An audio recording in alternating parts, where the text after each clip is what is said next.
Restitution means giving back or making up.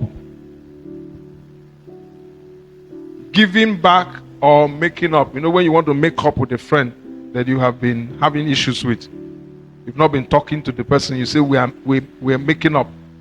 Please, I'd like everybody to pay attention, please. It means compensation. That's why in the Old Testament, when somebody is going to restitute, God demands the person will add a fifth of what the person is owing. That means if I'm returning something back, I will add 20% of the worth of that thing to it. So it's compensation. Restitution is one Bible doctrine today believers don't like to talk about or even practice. We have a lot of arguments against it. But the Bible has a lot to say about restitution in the Old Testament. God gave a decree about restitution in the Old Testament.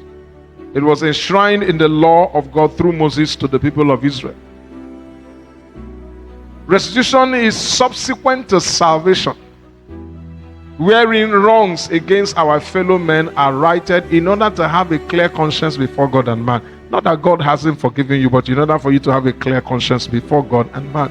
For instance, if I fought this man, two of us fought, and I beat him up mercilessly, and then since that day he doesn't talk to me because of what I did to him, and I know why he doesn't talk to me. Me too, I bone for him. I refuse to talk to him. So we treat each other like enemies. And now I find salvation. I give my heart to Jesus, and I still don't talk to him. Is he good like that? Huh? Is it proper? Is it right? And so it demands that I should go to him as someone who has changed and say, I'm sorry for what I did to you that day.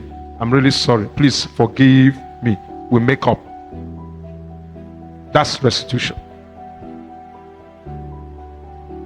So restitution is subsequent to salvation, wherein wrongs against our fellow men are righted in order to have a clear conscience before God and man. Now, restitution is important that restitution is so important that God will not accept an offering from a man who has not settled a quarrel with his neighbor. That's how important it is. In Matthew chapter 5,